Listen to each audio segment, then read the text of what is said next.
to get in. They're told if you have a comorbidity and over 65, you're a goner. And they're told you can't get a vaccine. I mean, we've pushed these people into hysteria.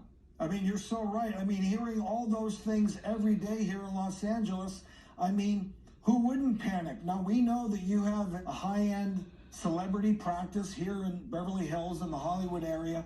I understand you personally have been offered tens of thousands of dollars for you to find some of your patients a COVID vaccine. Let's take all of the heat off of these poor patients. They're not poor financially, but this is just overwhelming. Let's put the blame where it deserves, on the unmitigated disaster of the vaccine rollout. They're asking our patients, they're asking disadvantaged patients to go to these inept vax clinics. They're asking them to go to these rollout clinics that have no experience at Dodger Stadium. They're asking them to go to grocery stores. People are going to go in the aisle, I guess, between the bread and the meat and get a vaccine. They're going to pharmacies.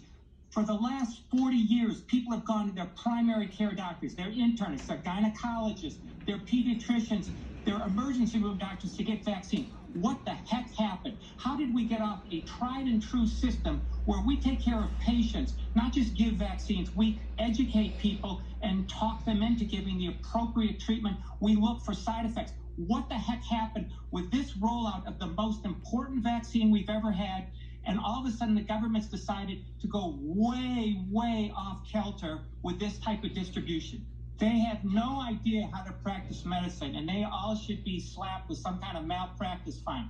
This is even the more ridiculous. It's going from disaster to absurd. Here are the three new recommendations I've just heard. Number one, some emergency act, get all retired doctors and nurses to start aiding and giving more vaccines. Well, that's well-intentioned, but how about the doctors we have right now?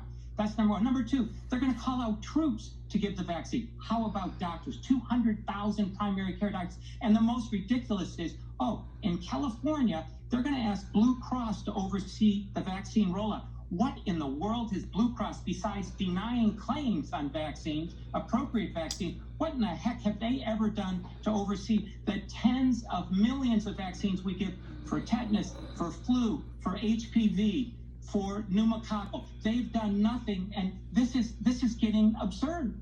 So what you're saying, Dr. Huizenga, is that states like California, who are not giving the vaccine to private doctors, are facing serious consequences. Why? Well, it's counterproductive. You're bottlenecking it up.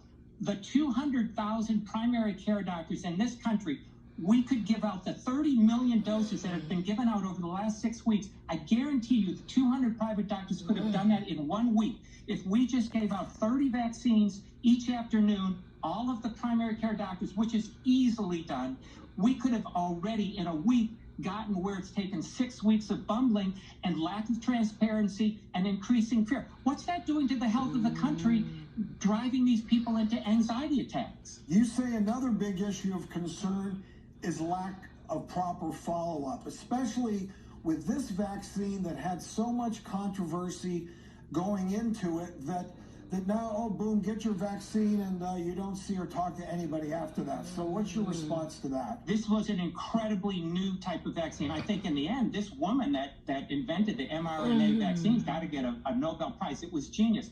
But when it came out, there were only about 15,000 people studied for only up to several months. We didn't know what it was going to do. We need doctors at the helm advising people what to do, who should get it. Doctors, if they were in charge, would probably not give it to people who already had COVID. That's 20, maybe 30% of our population. They need to stand down and get away.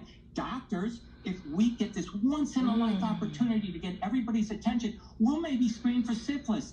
We'll maybe screen for chlamydia, and we could get rid of several diseases if we just, together with the antibody that should be done before a vaccine, we studied there's 25 million STDs Americans get. We've had 25 million cases of COVID.